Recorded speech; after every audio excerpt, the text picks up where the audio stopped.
కేవలం 7,999K up to 10 kgs వరకు బరువు తగ్గి అధిక బరువు నుంచి వచ్చే ప్రధాన సమస్యలను దూరం చేసుకోండి. టాలీవుడ్ పాన్ ఇండియా గేమ్ ఇప్పుడు మామూలు స్టార్డమ్ కాదు, పూర్తి ప్లానింగ్, లాంగ్ టర్మ్ స్ట్రాటజీతో నడుస్తోంది. అల్లు అర్జున్, రామ్ చరణ్, ఎన్టీఆర్ ఈ ముగ్గురు స్టార్ హీరోలు ఇప్పుడు ఇంచుమించు ఒకే ఫార్ములా ఫాలో అవుతుంటే ప్రభాస్ మాత్రం డిఫరెంట్ రూట్ తీసుకుని back to back pan India సినిమాలతో బిజీగా మారిపోయాడు. అల్లు అర్జున్ ఇప్పుడు పాన్ ఇండియా ప్లానింగ్ లో చాలా క్లియర్ గా ఉన్నాడు. పుష్ప 2 తర్వాత తన 22వ సినిమాను అట్లీ డైరెక్షన్ లో చేయడానికి రెడీ అయ్యాడు.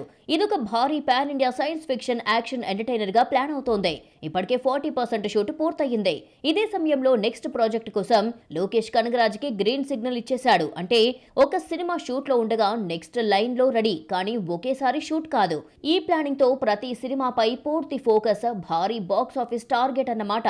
రామ్ చరణ్ కూడా ఇప్పుడు ఇదే స్ట్రాటజీలో ఉన్నాడు. ఈ సినిమాపై భారీ ఎక్స్పెక్టేషన్స్ ఉన్నాయి. ఇప్పటికే చికిరి చికిరి సాంగ్ రికార్డు స్థాయిలో దూసుకెళ్లింది. పెద్ద తర్వాత వెంటనే కొత్త షూట్ లోకి జంప్ కాకుండా ఈ ప్లాన్డ్ గ్యాప్ తో ముందుకెళ్తున్నాడు. నెక్స్ట్ సుకుమార్ ప్రాజెక్ట్ కి ఇప్పటికే ఓకే చెప్పేశాడు. అంటే ఒక సినిమా రిలీజ్ అయి ఆ క్యారెక్టర్ నుంచి పూర్తిగా బయటికి వచ్చాకే కొత్త ట్రాన్స్ఫర్మేషన్. ఇది బాక్స్ ఆఫీస్ వద్ద హైప్ మెయింటైన్ చేసే సేఫ్ స్ట్రాటజీ అన్నమాట. ఎన్టీఆర్ ఇప్పుడు పూర్తిగా ప్లాన్డ్ పాన్ ఇండియా స్ట్రాటజీతో ముందుకెళ్తున్నాడు.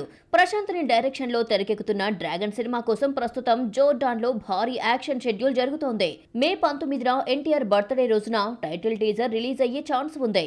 ఈ సినిమా కేజీఎఫ్ సలార్లా డార్క్ మోనోక్రోమాటిక్ టోన్ కి భిన్నంగా వైబ్రెంట్ అండ్ కలర్ఫుల్ విజువల్స్ తో ఉంటుందట అనే అంచనాలు ఇప్పటికే పీక్స్ లో ఉన్నాయి. డ్రాగన్ పూర్తయ్యే వరకు ఇంకో ప్రాజెక్ట్ స్టార్ట్ చేయకుండా పూర్తి ఫోకస్ ఇదొక్కదానిపైనే పెట్టాడు. ఈ సినిమా తర్వాతే దేవర 2 లైన్ లోకి రానుంది. ఒక క్యారెక్టర్ పూర్తయ్యాకే ఇంకో సినిమా. ఇదే ఇప్పుడు ఎన్టీఆర్ ప్లాన్. కానీ ప్రభాస్ మాత్రం పూర్తి డిఫరెంట్ స్టైల్లో దూసుకెళ్తున్నాడు. ఒక పక్క సలార్ 2, మరో పక్క కల్కి 2, అలాగే సందీప్ రెడ్డి వంగ స్పిరిట్, హనూర్ రాఘవపూడి ఫౌజీ, ఇలా ఒకేసారి 4 భారీ పాన్ ఇండియా సినిమాలు లైన్ లో ఉన్నాయి. ప్రతి సినిమాలో వేర్వేరు గెటప్స్, వేర్వేరు మూడ్స్, వేర్వేరు జోనర్స్. ఈ మల్టీ ప్రాజెక్ట్ ప్లానింగ్ తో మార్కెట్ ప్రెజెన్స్ భారీగా పెరుగుతున్నా ఫోకస్ డివైడ్ అవుతుందా అన్న డౌట్ కూడా ఫ్యాన్స్ డిస్కషన్ లో వినిపిస్తోంది. మొత్తానికి టాలీవుడ్ పాన్ ఇండియా రేస్ లో ఇప్పుడు 2 స్ట్రాటజీలు క్లియర్. అల్లు అర్జున్, రామ్ చరణ్, ఎన్టీఆర్ ఏమో సెలెక్టివ్, ప్లాన్డ్, ఒకసారి ఒకే ప్రాజెక్ట్ స్ట్రాటజీ. ప్రభాస్ అయితే speed, scale, multi project strategy. ఇప్పుడు బాక్స్ ఆఫీస్ ముందు ఉన్న అసలు ప్రశ్న కంటెంట్ పై ఫుల్ ఫోకస్ పెట్టే స్లో ప్లానింగ్ గెలుస్తుందా, లేక బ్యాక్ టు బ్యాక్ సినిమాలతో మార్కెట్ ను ఫుల్ గా ఆక్యుపై చేసే ప్రభాస్ స్పీడ్ గెలుస్తుందా అన్నదే 2026 నుంచి 2027 వరకు వచ్చే రిజల్ట్స్ ఈ పాన్ ఇండియా గేమ్ కు ఫైనల్ జడ్జ్ కాబోతున్నాయి. పెళ్లి తర్వాత చాలా మంది హీరోయిన్లు సినిమాలకు దూరం అవుతారు. కానీ నయన్ మాత్రం పెళ్లి తర్వాతే కెరియర్ ను నెక్స్ట్ లెవెల్ కి తీసుకువెళ్ళింది. భర్త విఘ్నేష్ శివన్ తో హ్యాపీ ఫ్యామిలీ లైఫ్, ట్విన్స్ తో క్యూట్ మూమెంట్స్. ఇదే సమయంలో వరుస పాన్ ఇండియా ప్రాజెక్ట్స్, మలయాళం, తమిళం, తెలుగు, ఇప్పుడు pan India movies, web projects, ఇలా ఫుల్ బిజీ స్కెడ్యూల్ తో కూడా ఫ్యామిలీ టైం ని ఎలా మేనేజ్ చేస్తోంది? పెళ్లి తర్వాత నయనతార లైఫ్ పూర్తిగా మారిపోయింది. డైరెక్టర్ విఘ్నేష్ శివన్ తో మ్యారేజ్ తర్వాత ట్విన్ బేబీస్ తో హ్యాపీ ఫ్యామిలీ లైఫ్ ఎంజాయ్ చేస్తోంది. అయితే ఫ్యామిలీ కోసం కెరియర్కు బ్రేక్ ఇవ్వలేదు నయనతార. షూటింగ్ టైమింగ్స్ను ప్లాన్ చేసుకుని ఫ్యామిలీకి ప్రత్యేక టైం కేటాయిస్తూ పర్ఫెక్ట్ బ్యాలెన్స్ మెయింటైన్ చేస్తోంది. వర్క్ ఉన్నప్పుడు ఫుల్ ఫోకస్ సినిమాలపైనే, ఫ్రీ టైం దొరికితే ఫ్యామిలీతో వెకేషన్స్, ఇలా టైం మేనేజ్మెంట్తో పర్సనల్ అండ్ ప్రొఫెషనల్ లైఫ్ను స్మార్ట్గా హ్యాండిల్ చేస్తోంది. ఇప్పుడున్న ప్రాజెక్ట్స్ చూస్తే నయనతార స్పీడ్ అస్సలు తగ్గేలా లేదు.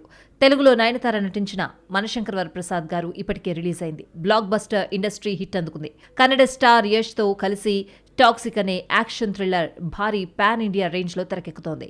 మలయాళ స్టార్స్ మోహన్ లాల్, మమ్ముట్టి కాంబినేషన్లో వస్తున్న పేట్రియాట్ అనే crazy pan India multi starrer చేస్తోంది. నయనతార ప్రధాన పాత్రలో తెరకెక్కుతున్న మరో మలయాళ చిత్రం డియర్ స్టూడెంట్స్ పై కూడా మంచి బజ్ నెలకొంది. నివిన్ పౌలి కీలక పాత్రలో కనిపించనున్న ఈ సినిమాను జార్జ్ ఫిలిప్ రాయ్, సందీప్ కుమార్ తెరకెక్కిస్తున్నారు.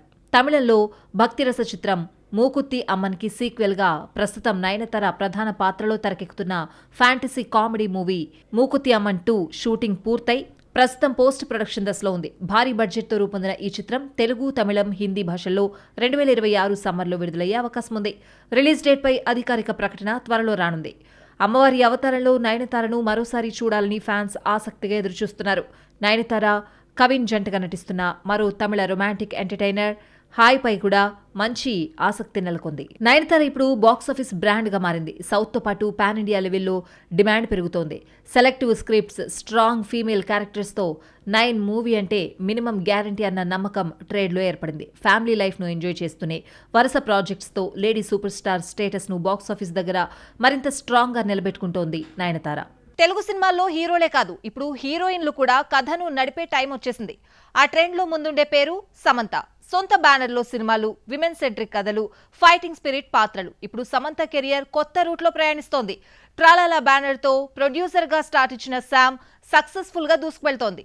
అటు ప్రొడ్యూసర్గా ఇటు హీరోయిన్గా డ్యూయల్ పెర్ఫార్మెన్స్ చేస్తున్న శామ్ రిస్క్ తీసుకుంటుందా లేక history create చేయబోతోందా? Tralala moving pictures బ్యానర్తో నిర్మాతగా కొత్త ప్రయాణం మొదలుపెట్టిన సమంత ముందుగా శుభం సినిమా నిర్మించింది. ఆ సినిమాలో క్యామియో చేసి తన బ్యానర్కు విజయారంభం ఇచ్చింది. ఇప్పుడు అదే బ్యానర్లో మెయిన్ లీడ్గా మా ఇంటి బంగారం అనే విమెన్ సెంట్రిక్ క్రైమ్ థ్రిల్లర్ తెరకెక్కుతోంది. నందిని రెడ్డి డైరెక్షన్లో రాబోతున్న ఈ సినిమా సమంతను ఫెరోషియస్ యాక్షన్ ప్యాక్డ్ అవతార్లో చూపించనుంది. జీవితంలో ఎదురైన కష్టాలను తట్టుకుని నిలబడే మహిళ స్టోరీతో ఈ సినిమా ఉండబోతోందని టాక్. 2026లో థియేటర్లో రిలీజ్ కు ప్లాన్ చేస్తున్న ఈ మూవీ సమంత కెరియర్ లో మేజర్ రిటర్న్ అనుకుంటున్నారు ఫ్యాన్స్. ఇలా వరుసగా 2 సినిమాలు నిర్మించి ఒక క్లియర్ మెసేజ్ ఇస్తోంది. కమర్షియల్ గ్లామర్ రోల్స్ కే పరిమితం కాకుండా ఒకవైపు ప్రొడ్యూసర్ గా కంటెంట్ బేస్డ్ మూవీస్ తో పాటు స్ట్రాంగ్ ఫీమేల్ క్యారెక్టర్స్ తో తన కొత్త ఫేజ్ ను డిఫైన్ చేస్తోంది. ప్రొడ్యూసర్ గా రిస్క్ తీసుకుంటూ హీరోయిన్ గా ఛాలెంజింగ్ రోల్స్ ఎంచుకుంటూ సమంత కెరియర్ ఇప్పుడు కొత్త ట్రాక్ లోకి వెళ్తోంది. 2026లో రిలీజ్ కానున్న మా ఇంటి బంగారం సమంతను మరోసారి టాప్ ఫామ్ లోకి తీసుకొస్తుందా అనే డిస్కషన్ ఫిల్మ్ సర్కిల్స్ లో వినిపిస్తోంది. పెళ్లి తర్వాత రాజ్ తో హ్యాపీ లైఫ్ లీడ్ చేస్తున్న సమంత ఇప్పుడిప్పుడే కెరియర్ ని మళ్లీ స్ట్రాంగ్ గా బిల్డ్ చేసుకుంటోంది. బాలీవుడ్ క్రియేటివ్ డైరెక్టర్ జోడీ రాజ్ అండ్ డీకేతో కలిసి ఇప్పటికే ఫ్యామిలీ మ్యాన్ 2లో pan India level impact create చేసిన శామ్ ఇప్పుడు మరోసారి భారీ డైరెక్షన్ లోనే రాబోతోంది. రక్త బ్రహ్మాండ్ అనే ఫ్యాంటసీ యాక్షన్ సిరీస్ లో సమంత కీలక పాత్రలో కనిపించనుంది. ఈ సిరీస్ ను పాన్ వరల్డ్ రేంజ్ లో ప్లాన్ చేస్తున్నారు మేకర్స్. సినిమాలు, సిరీస్లు, ప్రొడక్షన్ 3 ట్రాక్స్ లో ఫుల్ స్పీడ్ లో దూసుకువెళ్లే పనిలో బిజీగా ఉంది సమంత. మరి ఏ కేటగిరీలో సక్సెస్ అందుకుని కంటిన్యూ అవుతుందో చూడాలి. దళపతి విజయ్ ఫ్యాన్స్ ఎంతో ఆసక్తిగా ఎదురుచూస్తున్న జననాయగన్ సినిమా రిలీజ్ పై మరోసారి కన్ఫ్యూజన్ క్రియేట్ అయింది. ఇప్పటికే చాలా సార్లు వాయిదా పడిన ఈ పొలిటికల్ థ్రిల్లర్ ఇప్పుడు సెన్సార్ వివాదాలతో మళ్లీ వార్తల్లోకి వచ్చింది.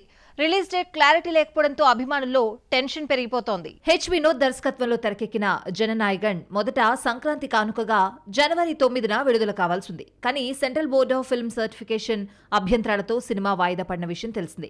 కొన్ని సన్నివేశాలు మత విభేదాలకు దారితీసేలా ఉన్నాయని, భద్రతా దళాలు అండ్ విదేశీ శక్తుల ప్రస్తావనపై క్లారిటీ కావాలని సెన్సార్ బోర్డు సూచించినట్లు సమాచారం. దీంతో సినిమాను రివైజింగ్ కమిటీకి పంపగా ఈ ప్రక్రియలో రిలీజ్ కావడానికి డిలే అయింది. సెన్సార్ జాప్యంపై నిర్మాతలు మెడ్రాస్ హైకోర్టును ఆశ్రయించారు. మొదట సింగిల్ బెంచ్ సినిమా సర్టిఫికేట్ ఇవ్వాలని సూచించినా ఆ తీర్పును సవాల్ చేస్తూ సెన్సార్ బోర్డు డివిజన్ బెంచ్ ను ఆశ్రయించింది. డివిజన్ బెంచ్ కేసును మళ్లీ పునర్విచారణకు పంపడంతో విడుదల పూర్తిగా సందిగ్ధంలో పడింది. ఈ పరిణామాల మధ్య లేటెస్ట్ గా కెనడా డిస్ట్రిబ్యూటర్ యార్క్ సినిమాస్ ఈ ఏప్రిల్ 30కి ముందు ఈ సినిమా విడుదల కాదని ప్రకటించడం మరోసారి చర్చకు కారణమైంది. విజయ్ కెరియర్ లో చివరి సినిమాగా వస్తున్న జననాయగన్ పై భారీ అంచనాలున్నాయి. పూజా హెగ్డే హీరోయిన్ గా, బాబీ డియోల్ విలన్ గా నటిస్తున్న ఈ పొలిటికల్ థ్రిల్లర్ కు అనిరుద్ సంగీతం అందిస్తున్నాడు. భారీ బడ్జెట్ తో రూపొందిన ఈ సినిమా ఇప్పుడు సమ్మర్ సీజన్ లో అంటే మే నెలలో విడుదలయ్యే అవకాశం ఉందని టాక్ వినిపిస్తోంది. అయితే తమిళనాడు రాజకీయ పరిణామాలు కూడా రిలీజ్ పై ప్రభావం చూపే అవకాశం ఉందన్న చర్చ ఇండస్ట్రీలో హాట్ టాపిక్ గా నడుస్తోంది.